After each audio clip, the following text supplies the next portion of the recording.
আলহামদুলিল্লাহ,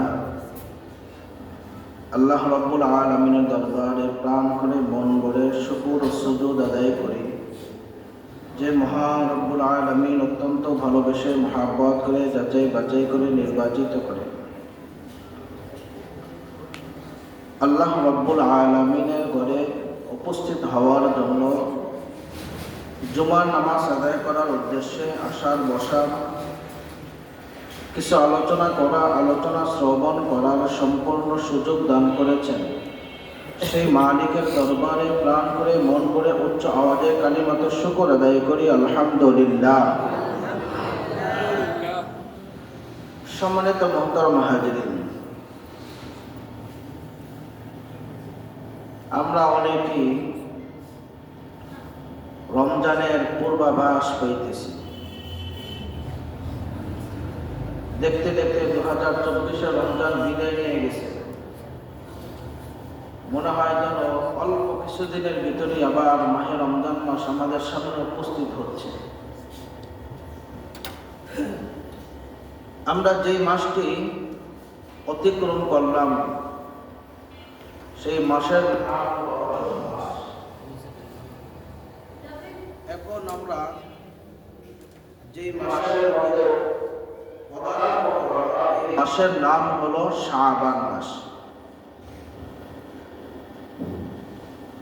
শাবান মাস যখন শুরু হয়ে যায় তখনই প্রত্যেকটা বাড়িতে, প্রতি অলি গলি, প্রত্যেকটা মানুষের অন্তরের মধ্যে, প্রত্যেক মুমিনের অন্তরে একটা নাড়া দেয়, রমজান মাস চলে আসলো, বরকতের মাস চলে এসেছে, রহমতের মাস চলে আসে। এখন আল্লাহ রাসূল সাল্লাল্লাহু আলাইহি ওয়াসাল্লাম আমাদেরকে শিক্ষা দিয়েছেন, যেই মাত্র রমজান মাসের আগের মাস শাবান মাস উপস্থিত হয়ে যায়, অসংখ্য হাদিসের মধ্যে পাওয়া যায় এই মাস শুরু হওয়ার সাথে সাথে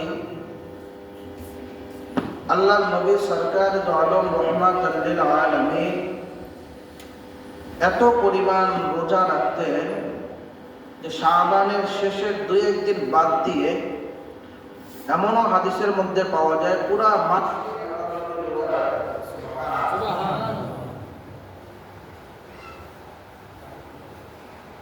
কেন রোজা রাখতেন। এর বর্ণনা মতে আবু যর গিফারি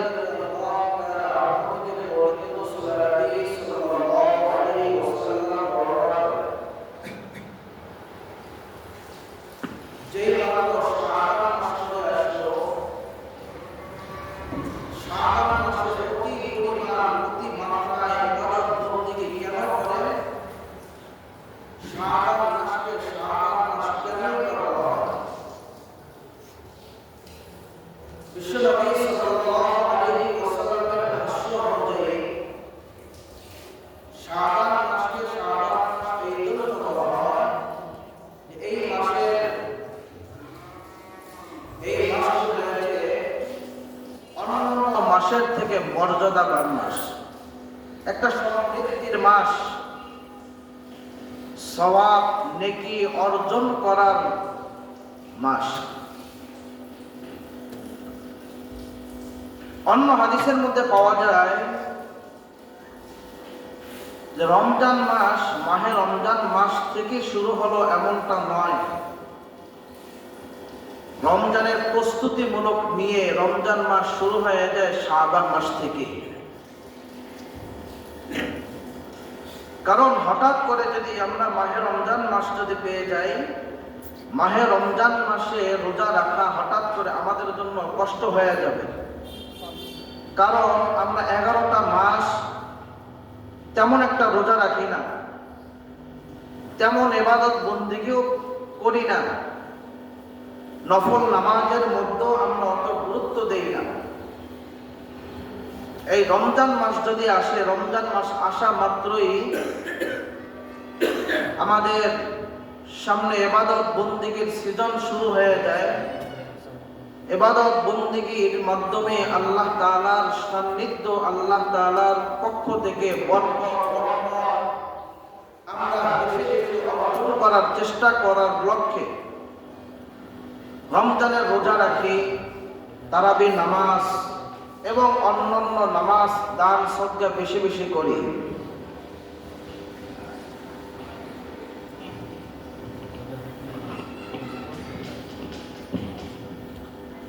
এর কারণ হলো ইবাদত বন্দেগী বেশি বেশি করার উদ্দেশ্য হলো যাতে মাহে রমজান মাসে আপনার আমার কষ্ট না হয়ে যায়।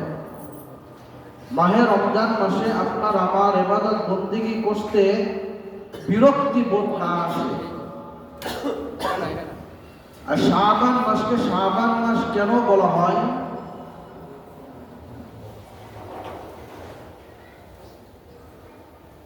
শাবান মাসকে শাবান মাস এই জন্যই বলা হয়, কিতাবের মধ্যে পাওয়া যায়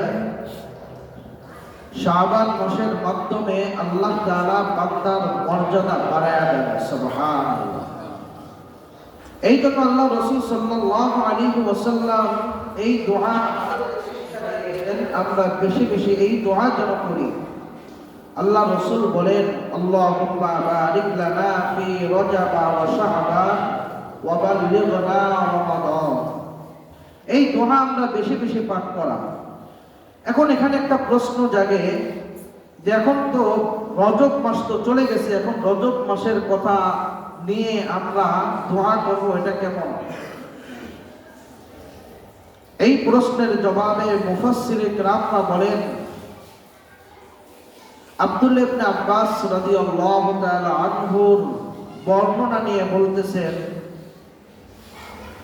যে এখন যদি আমি দোয়া করি আল্লাহুম্মা বারিক লানা ফি রজব, হে আল্লাহ তুমি আমাকে রজব মাসের বরকত দাও, অর্থাৎ সামনে আবার রজব মাস আসবে না, আবার 11 মাস পরে রজব মাস আসতেছে, তো এই আগামী রজব মাস পর্যন্ত তুমি আমার বরকত দান করো। সুবহানাল্লাহ।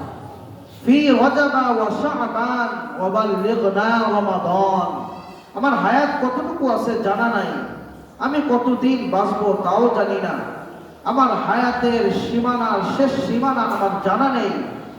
এখন আল্লাহ তাআলার মাধ্যমে, আল্লাহ তাআলার কাছে দোয়ার মাধ্যমে আমার হায়াতটা বৃদ্ধি করার জন্য, হায়াত বুলন্দ করার জন্য আল্লাহ তাআলার কাছে দোয়া করা যে আমার হায়াতটাকে রমজান মাস পর্যন্ত পৌঁছায় দেন। হাদিসের মধ্যে আসছে কোন মুমিন যদি রমজান মাসে মারা যায়, কোন মুসলমান যদি রমজান মাসে মারা যায়, ওই মুসলমানের, ওই মুমিনের ইন্তেকালটা হয় শহীদের ইন্তেকালের সমতুল্য। সুবহানাল্লাহ। শুধু তাই নয়, শহীদের যে মর্যাদা দান করেন, শহীদের মর্যাদা হলো কবর থেকে নিয়ে হাসর পর্যন্ত, হাসর থেকে নিয়ে জান্নাত পর্যন্ত কোন জায়গায় তার বাধা থাকবে না, কোন জায়গায় তোর হিসাব দিতে হবে না, বিনা হিসাবে শহীদ যেভাবে বিনা হিসাবে জান্নাতে যাবে, একজন মুমিন রমজান মাসে যদি মারা যায়, এই মুমিনের ইন্তেকালটাও শহীদের মতো বিনা হিসাবে প্রতিটা স্তরে, প্রত্যেক ঘাটিতে আল্লাহ তাআলা বিনা হিসাব নিয়ে তাকে জান্নাতে পৌঁছায় দিবেন। সুবহানাল্লাহ। এই জন্য দোয়া করা যে আল্লাহ তাআলা তুমি আমার হায়াতটাকে রমজান মাস পর্যন্ত পৌঁছে দাও। এখন আমি দোয়া করলাম, অনেকে বলেন দোয়া তো সবাই করি, অনেকে যদি মারা যায়, অনেক মানুষ মারা যায় দোয়া করার পরেও মারা যায় না। এখন এর দ্বারা আব্দুল্লাহ ইবনে আব্বাস রাদিয়াল্লাহু তাআলা আনহু তিনি বলেন, এই দোয়া করার পরেও যদি সেই লোকটা মারা যায়, মারা যাবার পরে ওই মানুষটা বিগত আবার সামনের রজব মাস এবং রমজান মাস, এই শাবান মাসের যে পুরা 11টা বছর, পুরা 11টা মাসের যেই জন্য দোয়া করলো, এখন থেকে যদি দোয়া করে, এই দোয়ার বরকতে ওই লোকটা যদি মারা যায়, আগামী শাবান মাস পর্যন্ত, আগামী রজব মাস পর্যন্ত তার যত ইবাদত বন্দেগী করত, ওই মানুষটা যদি মুসলমান হয়ে থাকে, মুসলমানদের যত নামাজ পড়তো, যত জিকির আজকার করত, যার দৈনন্দিন যে আমলের অভ্যাস যেটা ছিল, ওই অভ্যাসের উপর নির্ভর করে আল্লাহ তাআলা আগামী রজব মাস পর্যন্ত তার সওয়াবের দ্বারা পরিপূর্ণ করে দেন। সুবহানাল্লাহ। এই জন্য বেশি বেশি দোয়া পাঠ করা। তো শাবানকে শাবান বলা হয় কেন? শাবান মাসের মাধ্যমে প্রত্যেক বান্দার মর্যাদা, প্রত্যেক বান্দার ফজিলত, প্রত্যেক বান্দাকে আল্লাহ তাআলা সর্বদিক থেকে বরকত দিয়ে ভরপুর করে দেন। সুবহানাল্লাহ। শাবান শব্দ লিখতে 5টি অক্ষর লাগে। কয়টি অক্ষর? শাবান, শিন আইন বা আলিফ নুন। শাবান লিখতে 5টি অক্ষর লাগে। আব্দুল কাদের জিলানী রহমাতুল্লাহি আলাইহির নাম শুনছি? হ্যাঁ, আব্দুল কাদের জিলানী রহমাতুল্লাহি আলাইহি তিনি বলেন, এই শাবান শব্দের ব্যাখ্যা করে তিনি বলতেছেন, শিন দ্বারা বোঝা যায় শরফুন শব্দের অর্থ। শাবানের প্রথম অক্ষরটা কি? শিন না? শিন দ্বারা বোঝায় শরফুন। এই শরফুন শব্দের অর্থ হলো সম্মান। এরপরে আছে কি আইন। আইন দ্বারা আল্লাহ তাআলা বুঝাইতে চান আমাদেরকে উলুবুন। উলুবুন শব্দের অর্থ হলো সমৃদ্ধি, সবকিছু বৃদ্ধি করা, সবকিছু বাড়িয়ে দেওয়া, সবকিছুর মধ্যে বরকত দান করা। উলুবুন সর্ব উচ্চঙ্গের যত বরকত রয়েছে সমস্ত বরকত দান করা। সুবহানাল্লাহ। বা এরপরে শাবান বা আসে। বায়ের দ্বারা বোঝা যায় বিররুন। বিররুন শব্দের অর্থ আসে নেকি। বিররুন শব্দের অর্থ আসে সওয়াব। এই সওয়াব দ্বারা আল্লাহ তাআলা আপনার আমার জন্য সওয়াব অর্জন করা, নেকি অর্জন করা আল্লাহ তাআলা সহজ করে দেন। সুবহানাল্লাহ। চতুর্থ নম্বরে আসে আলিফ। আলিফ দ্বারা আল্লাহ তাআলা আমাদেরকে এই কথা বুঝাইতে চান, আলিফ দ্বারা বুঝাইতেছেন উলফাত। উলফাত শব্দের অর্থ ভালোবাসা, সম্প্রীতি, মুহাব্বত। একে অপরে মিলেমিশে যেন আল্লাহ তাআলার ইবাদত বন্দেগী করতে পারি, একে অপরে মিলেমিশে যেন আল্লাহ তাআলার ইবাদত বন্দেগী করে আল্লাহ তাআলার সান্নিধ্য অর্জন করে, আল্লাহ তাআলার ফজিলত পক্ষ থেকে ফজিলত, বরকত, রহমত আমরা যেন সকলেই যেন একযোগে যেন অর্জন করতে পারি, কেউ যেন বাদ না পড়ে, কেউ যেন বাকি না পড়ে। এই জন্য আল্লাহ তাআলা এখানে এটাই বুঝাইতে চান, আলিফ দ্বারা এটাই বুঝাইতে চান উলফাত অর্থ ভালোবাসা, মুহাব্বত, সম্প্রীতি। এরপরে সর্বশেষ অক্ষরের নামটা কি? নূর। মাশাআল্লাহ, মনে আছে অনেকের। নূর দ্বারা আল্লাহ তাআলা বুঝাইতে চান নূর মানে আলো। নূরুন আলো। আলো দ্বারা এই জন্য বুঝাইতে চাই এই জাহান্নাম থেকে, জাহান্নাম যে অন্ধকার, জালিয়াতি যুগ, যে অন্ধকারের যুগ, এই অন্ধকারের যুগ দ্বারা যুগ থেকে আমাকে আপনাকে এই শাবান মাসের উসিলায় আল্লাহ তাআলা নেকি অর্জন করে, আল্লাহ তাআলা সওয়াব অর্জন করে, আল্লাহ তাআলার রজামন্দি অর্জন করে, আল্লাহ তাআলার পক্ষ থেকে ফজিলত, বরকত অর্জন করে, নূর অর্জন করে। যেই নূরগুলো হবে আপনার আমার নেকি, যেই নূরগুলো হবে আপনার আমার জন্য জান্নাতে যাওয়ার জন্য পুঁজি, এই পুঁজি যেন অর্জন করতে পারি, এই পুঁজি যেন আমরা সংগ্রহ করতে পারি। এই জন্য এখানে নুন দ্বারা নূর শব্দটার দিকে ইঙ্গিত করা হয়েছে। ও দুনিয়ার মুসলমান ইমানদার, এখন আসুন আমরা আমাদের হায়াত কতদিন আছে এই জন্য আমরা একটু দেখি। আপনার আমার হায়াতের দীর্ঘ, আপনার আমার হায়াতের দীর্ঘত্ব কত দূর রয়েছে? আপনার আমার হায়াত কোন পর্যন্ত রয়েছে? এই দিকে যদি লক্ষ্য করি, মক্কা নগরীর মধ্যে একজন জগৎ বিখ্যাত ইমাম ছিলেন। 4 ইমামের একজন ইমাম। আমাদের পুরো পৃথিবীর শরীয়তটা 4 ইমামের নেতৃত্বে পরিচালিত হয়ে থাকে। 1 নম্বর ইমাম হলো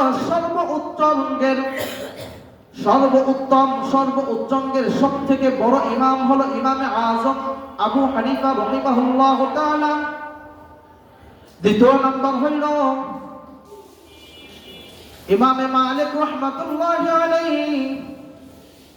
3 নম্বর হলো ইমামে শাফি রাহমাতুল্লাহি আলাইহি। এরকমের 4 জন ইমাম পুরা পৃথিবীর মধ্যে শরীয়তটাকে পরিচালনা করেন। ও দুনিয়ার মুসলমান, তাদের মধ্যে একজন ইমাম হলো ইমামে মালিক রাহমাতুল্লাহি আলাইহি, যার বসবাস ছিল মক্কা মদিনার মধ্যে। রাসূলুল্লাহ নবী সাল্লাল্লাহু আলাইহি ওয়াসাল্লামের দেশে এলাকায়, ওই এলাকায় বসবাস করতেন ইমাম মালিক রাহমাতুল্লাহি আলাইহি। এত বড় জগৎ বিখ্যাত ইমাম, তিনি জীবদ্দশায় বালেগ হওয়ার পর থেকে কোনোদিন জুতা পায়ে দিয়ে মদিনার অলি গলিতে চলতেন না।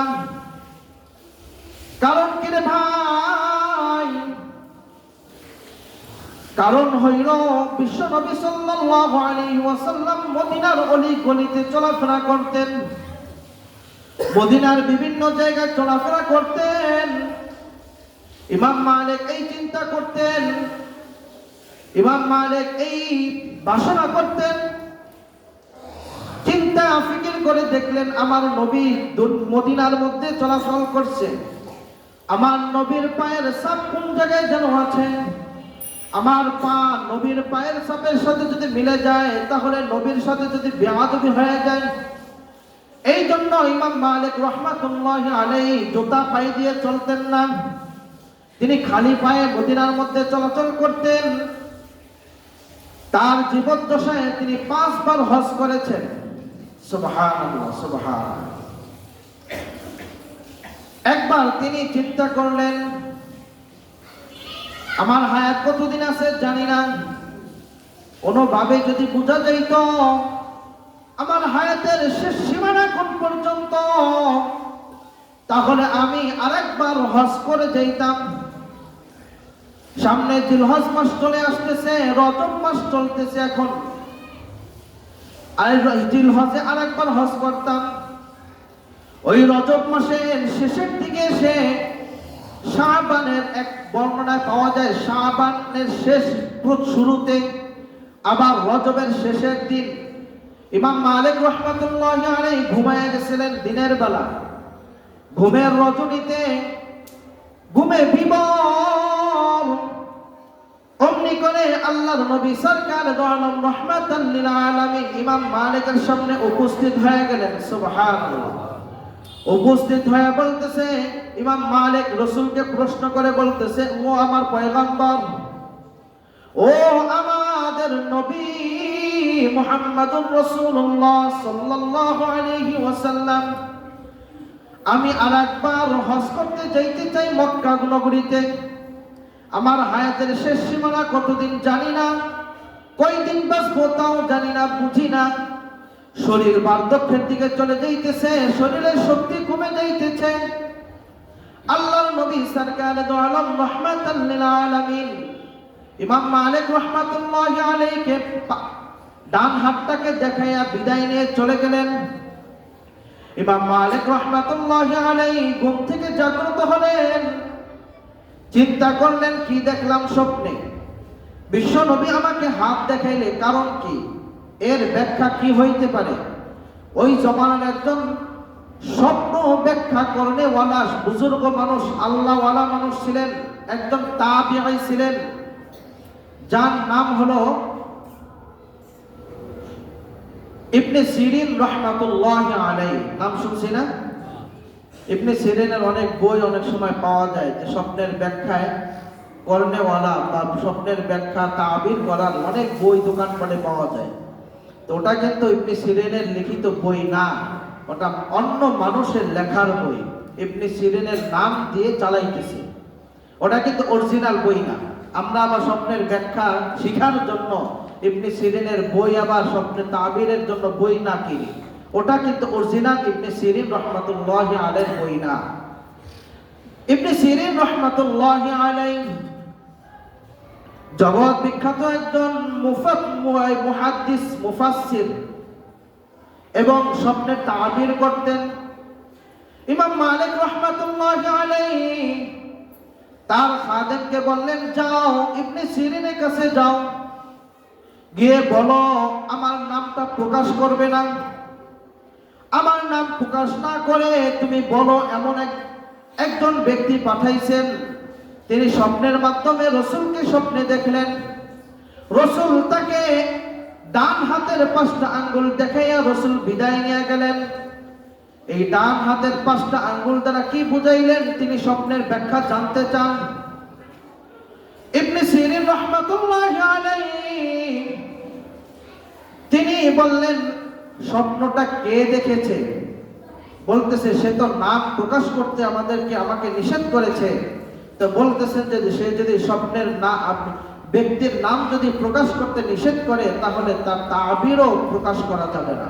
সুতরাং তার নামটা প্রকাশ করতে হবে। দেখেন বুজুর্গানে দিনরা একই স্বপ্ন একাধিক লোকেরও দেখে। আল্লাহ তাআলা কোরআনের মধ্যে বলেন নবীদের স্বপ্ন হলো একটা ওহী। আল্লাহ তাআলা কোরআনে বলেন নবীরা যখন যে স্বপ্নগুলো দেখেন এই স্বপ্নগুলো ওহীর অন্তর্ভুক্ত। রাসূলুল্লাহ নবী সাল্লাল্লাহু আলাইহি ওয়াসাল্লামের একজন সাহাবী আবু যর গিফারী রাদিয়াল্লাহু তাআলা আনহু তিনি বলেন মুমিন যে স্বপ্ন দেখে শেষ রজনীতে এই স্বপ্নটাও ওহীর 50 ভাগের 1 ভাগ। অর্থাৎ মুমিনের স্বপ্নটাও অনেক সময় ওহীর অন্তর্ভুক্ত হয়, তবে এখন কিন্তু ওহী আসবে না, ইলহাম আসবে। ও দুনিয়ার মুসলমান ঈমানদার, ইবনে সিরিন রাহমাতুল্লাহি আলাইহি যেই মাত্র বললেন তার নাম প্রকাশ না করলে স্বপ্নের ব্যাখ্যাও বলা যাবে না। গোলাম ইমাম মালিকের কাছে চলে আসলো। আসার পরে বলতেছে হুজুর, ইবনে সিরিন রাহমাতুল্লাহি আলাইহি স্বপ্নের ব্যাখ্যা করতে চাইতেছেন না। কারণ কি? কারণ হলো তিনি নাম প্রকাশ করতে চাইতেছেন, তিনি নামটা শুনতে চান। তো বলতেছে ঠিক আছে, আগামীকাল গিয়ে আমার নাম বলবে যে মালিক পাঠিয়েছে তিনি এই স্বপ্ন দেখেছে। পরের দিন যখন ইবনে সিরিন রাহমাতুল্লাহি আলাইহির কাছে গেল, যাবার পরে বলতেছে যে আমাদের এলাকার ইমাম মালিক পাঠিয়েছে, তিনি স্বপ্নে এই অবস্থা দেখেছে। ইবনে সিরিন রাহমাতুল্লাহি আলাইহি বলেন তোমার ইমামকে জানায়া বলো তিনি কি কোরআনের এই আয়াতটা তেলাওয়াত করেন নাই? আল্লাহর নবী সরকার দু আলম রাহমাতাল লিল আলামিন ওই আয়াতের দিকে নজর কইরা আল্লাহ তাআলা আল্লাহর নবী জানাই গেছেন ওই আয়াতটা যেন তেলাওয়াত করে এবং তরজমা ব্যাখ্যার দিকে তাকায়। আয়াতটা হলো ইন্নাল্লাহা ইনদাহু ইলমুস সাআহ ওয়া ইউনাজ্জিলুল গায়থা ওয়া ইয়া'লামু মা ফিল আরহাম ওয়া মা তাদরি নাফসুম মাযা তাকসিবু গাদা وما تدري نفس بأي أرض تموت। ও দুনিয়ার মুসলমান ঈমানদার, এই আয়াতের মধ্যে আল্লাহ তাআলা 5টা জিনিসের কথা বলেছেন। তার মধ্যে একটা হলো মৃত্যু। মৃত্যু কখন হবে, কোথায় হবে, কোন অবস্থায় হবে, কোন জায়গায় হবে কে জানে? আওয়াজ দিয়া বলি কে জানে? এই আয়াতের মধ্যে আল্লাহ তাআলা বলেন তোমার মৃত্যু কোন জায়গায় হবে, কোন সময় হবে একমাত্র আল্লাহ তাআলা জানেন। এই আয়াতে 5টা জিনিসের খবর আল্লাহ তাআলার কাছে রাখে। আমরা অনেক সময় ব্যাখ্যা করে বলি আল্লাহ তাআলার কাছে কয়েকটা জিনিস আছে। একটা হলো রিজিক, দৌলত, আর একটা কি যেন বলে হায়াত, মৌত, রিজিক, দৌলত। হায়াত, মৌত, রিজিক, দৌলত তো হইল কয়টা? 4টা। কিন্তু এই আয়াতের মধ্যে এইগুলার কথা বলা হয় নাই। এর মধ্যে একটা আছে শুধুমাত্র মৃত্যুর কথা আছে। তোমার মৃত্যু কোথায় হবে এই কথাটাই আছে।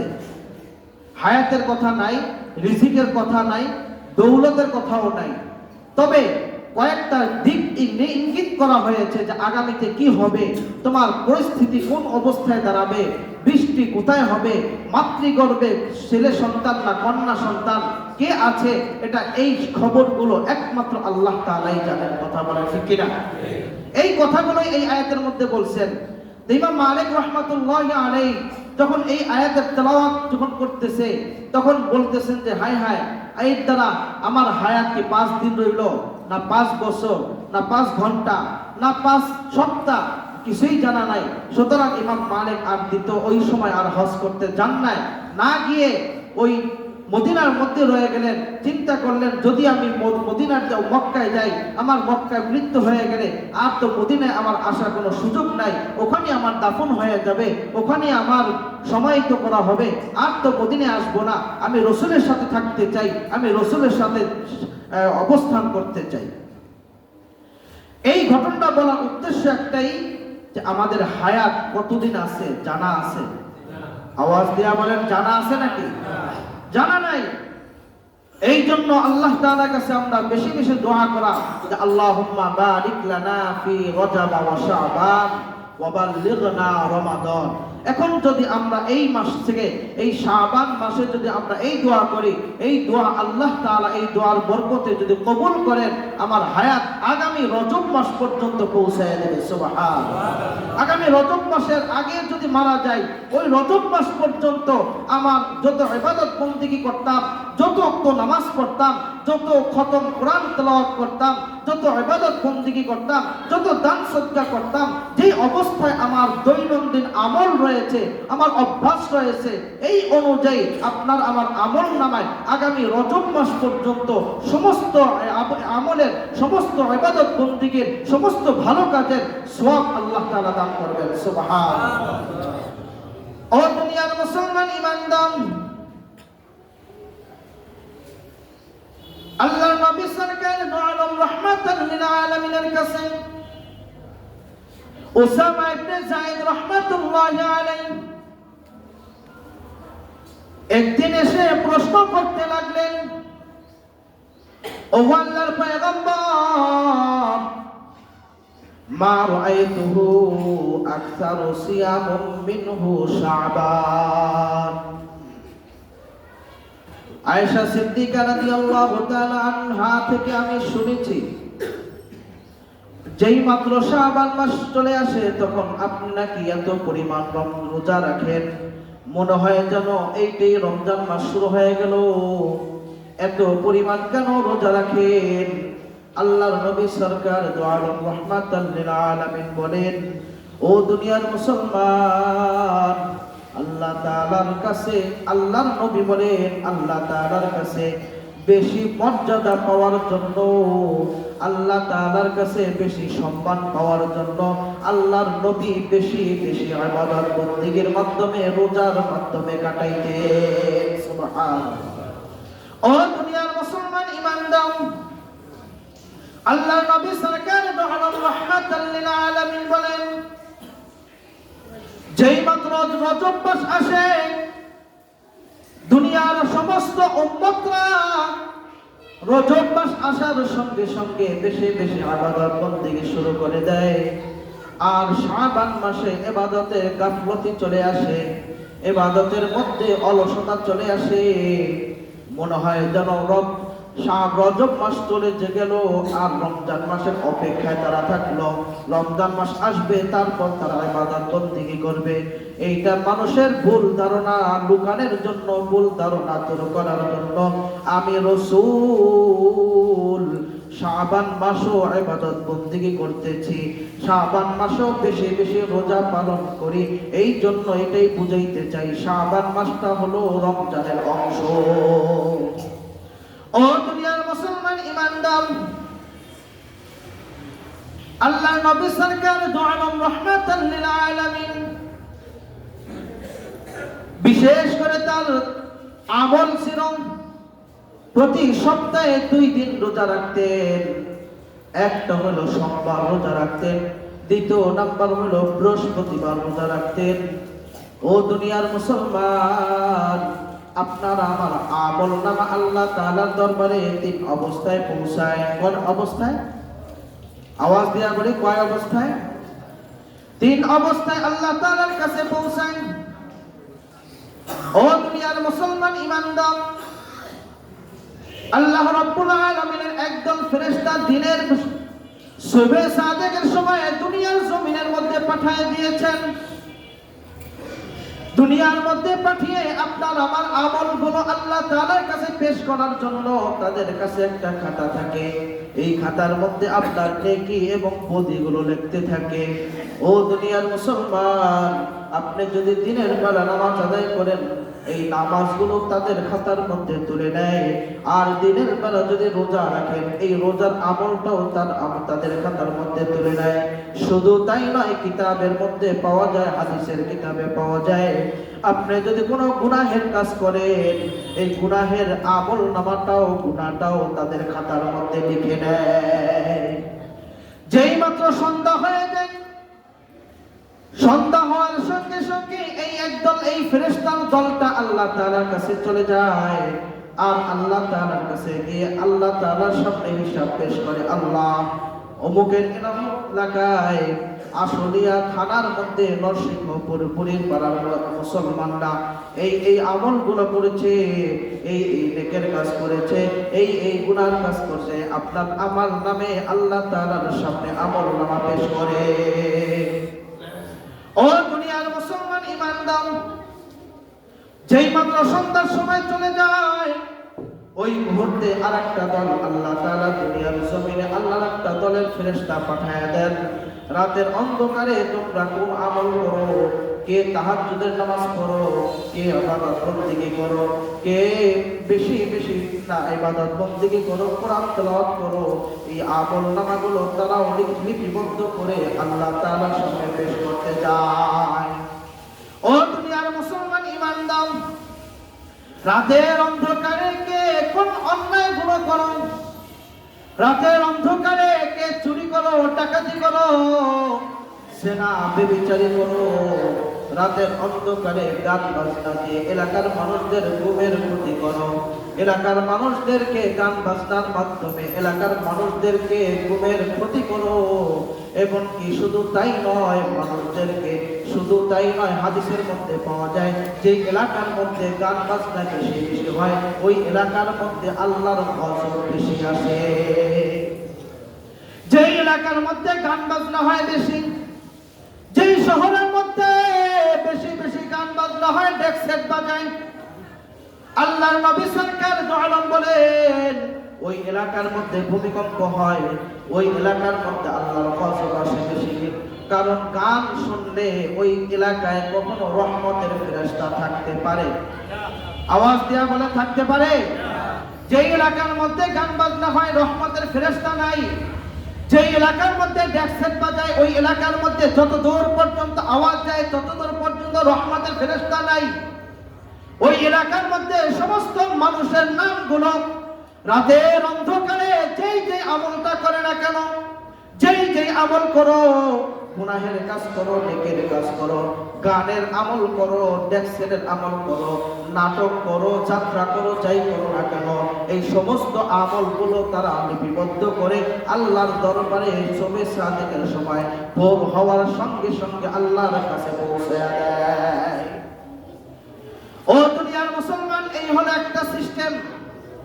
দ্বিতীয় নাম্বার হইল সাপ্তাহিক একটা আমলনামা আল্লাহর কাছে পৌঁছানো হয়। সেই দিনটা হলো বৃহস্পতিবার। বৃহস্পতিবার আল্লাহ তাআলার কাছে বান্দার আমলনামা পেশ করা হয়। এটা হলো সাপ্তাহিক আমলনামা পেশ করা, ওটা হলো দৈনন্দিন আমলনামা পেশ করা। আর একটা হইল মধ্য শাবানের মাসে, শাবানের মধ্য তারিখে আল্লাহ তাআলার কাছে বান্দার আমলনামা পেশ করা হয়, বাৎসরিক আমলনামা। ও দুনিয়ার মুসলমান, এত যদি আমলনামা পেশ করা হয়, আপনার আমার অবস্থা কি হবে? এই জন্য বিশ্ব নবী সাল্লাল্লাহু আলাইহি ওয়াসাল্লাম বৃহস্পতিবার রোজা রাখতেন আর বলতেন, ওসামা ইবনে যায়েদ রাদিয়াল্লাহু তাআলা আনহুকে বলতেন, আমি রোজা রাখি এই জন্য যাতে করে বৃহস্পতিবার আমার আমলনামা আল্লাহর কাছে পৌঁছায় রোজা অবস্থায়। সুবহানাল্লাহ। আর আপনি আমি বৃহস্পতিবারটা পালন করি কিভাবে? গান বাজনার মাধ্যমে, ড্যান্সের মাধ্যমে, যাত্রার মাধ্যমে, যাতে করে আল্লাহর কাছে আমলনামা পেশ করা হয়। ফেরেশতারা গিয়ে বলে, আল্লাহ, এই শ্রেণীর মানুষরা যাত্রা করেছে, এই শ্রেণীর মানুষগুলা গানের আসর বসাইছে, এদের মাধ্যমে তোমরা এদেরকে তুমি আল্লাহ তাদেরকে শাস্তি দাও। আল্লাহ তাআলার কাছে তারা আরজ করে, আল্লাহ তাআলার কাছে তারা ফরিয়াদ জানায়, আল্লাহ, এদের কারণে এলাকার আপনার নেককার মানুষরাও কষ্টে আছে, আপনার মাখলুকরাও কষ্ট পাইতেছে, আপনার অন্য অন্য জীবজন্তুরাও কষ্ট পায়। সুতরাং আপনিও তাদেরকে তাদের কষ্টের মধ্যে রাখে। ও দুনিয়ার মুসলমান, আমাদের দেশ সহ সারা বিশ্বের ভিতরে এমন অবস্থা হয়েছে, আমাদের অধিকাংশ মানুষের মধ্যে অন্তরের মধ্যে এমন অবস্থা সৃষ্টি হয়ে যায়, কোরআন তেলাওয়াত ভালো লাগে না, নামাজ ভালো লাগে না, আযান ভালো লাগে না। আবার অনেক নেতা নেতৃত্বরাও বলে আযান তাদের কাছে মনে হয় যেন যখন আযান হয় তারা বলে যে কাকে বলতে তুমি কা করতে থাকো, যাতে করে আযানের আওয়াজ আমার কানে না আসে, আযানের আওয়াজটা বেশ্যার আওয়াজের মতো লাগে। বলি নাউজুবিল্লাহ। ও দুনিয়ার মুসলমান, নেতা নেতৃত্বও বলে এরকমের। আবার অনেক নেতারা আছে আবার বলে থাকে যদি একটু গানের ব্যবস্থা করলে, একটু যদি মেয়েদের দিয়ে যদি নাচাইতে পারতাম, তাহলে আমার নেতা আমার এমপি সব খুশি হইত। বলে কিনা বলেন? আওয়াজ দিয়া বলেন, বলে কিনা?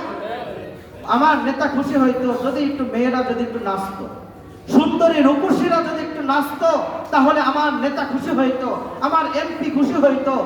ও মিয়া, তুমি তোমাকে খুশি করব না আল্লাহকে খুশি করব? আল্লাহকে খুশি করব না দুনিয়ার কোন নেতাকে খুশি করব? আল্লাহর হুকুম আগে না দুনিয়ার কোন নেতার কথা আগে? আল্লাহ রাসূল বলেন লা তাআতা লিমাখলুকিন ফি মাসিয়াতিল খালিক। আল্লাহকে অসন্তুষ্ট করে, আল্লাহকে নারাজ করে, আল্লাহকে নাফরমানি করে মানুষের কোন মাখলুকের সন্তুষ্ট করার জন্য, কোন মাখলুকের সন্তুষ্টিকে রাখার জন্য, কোন মাখলুকের হুকুম মানা সম্পূর্ণরূপে হারাম হারাম হারাম। কথা বলো ঠিক কিনা? এই জন্য বলেন, আবার অনেক নেতারাও বলে আমার নেতা গান পছন্দ করে, ওই গানটা পছন্দ করে, সেই গানটা গাওয়া হোক। আবার আমার নেতা নাচ পছন্দ করে, অমুক এলাকার অমুক স্কুলের বড় বড় মেয়েদেরকে, রূপসী মেয়েদেরকে তাদেরকে নাচাই, মানুষের সামনে নাচানো। ও মিয়া, তোমার মেয়েকে তুমি নাচাইতে পারো, তোমার স্ত্রীকে তুমি নাচাইতে পারো, অন্য মানুষের অন্য পুরুষের মেয়েকে, অন্য পুরুষের মেয়েকে তুমি নাচাও কোন অধিকার নিয়ে? কথা বলো। ও মিয়া, তোমার স্কুলে পড়ে দেখা তুমি মনে করো সব কিছু তোমার দায়িত্ব না, শুধুমাত্র শিক্ষা দেওয়া তোমার দায়িত্ব, এই নাচানাচির তোমার দায়িত্ব দেয় না। ও দুনিয়ার মুসলমান ইমানদার, যে এলাকার মধ্যে গান হবে, নাচ হবে, আল্লাহর কসম ওই এলাকায় আল্লাহর গজব আসবে। ও দুনিয়ার মুসলমান ইমানদার, এই জন্য বলা হয় আল্লাহ তাআলার হুকুমে, আল্লাহ তাআলার জমিনে আল্লাহর হুকুম চলবে। কথা বলো ঠিক কিনা? আল্লাহর জমিনে কোরআনের আইন চলবে। কথা বলো ঠিক কিনা? ও দুনিয়ার মুসলমান ইমানদার, এই জন্য বলা হয় কোরআনের হুকুমত কায়েম যদি হয়ে যায়, কোরআনের হুকুম যদি আল্লাহর জমিনে কায়েম হয়ে যায়, আল্লাহর শান্তি দুনিয়ার মধ্যে আসবে। বেশি বেশি ইবাদত বন্দেগী করলে আল্লাহর দুনিয়ার মধ্যে শান্তি আসবে। গানের মাধ্যমে আল্লাহ শান্তি আসে না, নাচের মাধ্যমে আল্লাহ শান্তি হয় না। ও দুনিয়ার মুসলমান, দুনিয়ার মধ্যে আল্লাহর হুকুম যত বেশি ইবাদত বন্দেগী করবা, শাবান মাসকে যত সম্মান দেখাইবা, তত সম্মান আল্লাহ তোমাকে বাড়ায়া দিবে। কথা বলো ঠিক কিনা? এই মাসে সম্মান যত বেশি দেখাবো, যত ইবাদত বন্দেগী দেখাবো, তত বেশি সম্মান আল্লাহ বাড়ায়া দিবেন। কারণ এই শাবান শব্দের অর্থ হলো সম্মান বৃদ্ধি করা, শাবান শব্দের অর্থ সম্মান বাড়ায়া দেওয়া, শাবান শব্দের অর্থ তোমার রিজিক বাড়ায়া দেওয়া, শাবান শব্দের অর্থ তোমার হায়াত বাড়ায়া দেওয়া, তোমার রিজিক বাড়ায়া দেওয়া, তোমার অসুস্থতা থাকলে সুস্থতা দান করা, তোমার রমজান মাসের বরকত দান করা। তুমি যদি ইবাদত বন্দেগী করতে নাই পারো, তুমি যদি মারাই যাও, আগামী শাবান মাস পর্যন্ত, আগামী রজব মাস পর্যন্ত যত ইবাদত বন্দেগী করতা, যত নেকি অর্জন করতা, যত নামাজ পড়তা, যত কোরআন তেলাওয়াত করতা, সমস্ত কোরআন তেলাওয়াতের সওয়াব, সমস্ত নামাজের সওয়াব আমার আল্লাহ তোমার আমলনামায় দিয়ে দিবে। সুবহানাল্লাহ। এই জন্য বেশি বেশি শাবানের মাসে, এই চলতি মাস শুরু হয়ে গেছে, এই মাসে আমরা ইবাদত বেশি বেশি করব। রাজি আছেন ইনশাআল্লাহ? রমজানের প্রস্তুতি রমজান মাসে নিব না এখন থেকে? কিভাবে? নামাজ বাদ দিয়া? হ্যাঁ না, নামাজ পড়া দিয়া? নামাজ পড়তে হবে, বেশি বেশি নামাজ পড়তে হবে, নফল নামাজ পড়তে হবে, ইবাদত বন্দেগী করতে হবে, দান সদকা করতে হবে। বেশি বেশি দান সদকার মাধ্যমে, নামাজের মাধ্যমে, কোরআন তেলাওয়াতের মাধ্যমে আমি আল্লাহর কাছ থেকে রহমত বরকত অর্জন করে নিব, যাতে করে রমজান মাসে দীর্ঘ সময় তারাবি নামাজ আবার কিয়ামুল লাইল পড়তে যেন আমার কষ্ট না হয়। এখন থেকে যদি অভ্যস্ত হয়ে যায়, রমজান মাসে আমার তারাবিতে কষ্ট হবে না। 10 টাকা করে চলে যাব না, 8 টাকা করে চলে যাব না, পূর্ণ 20 টাকা দিয়ে আদায় করব। আবার কিয়ামুল লাইলে উপস্থিত হব। আমার কাছে বিরক্তি লাগবে না, আমার কাছে কটুক্ত লাগবে না, আমার কাছে কষ্ট লাগবে না।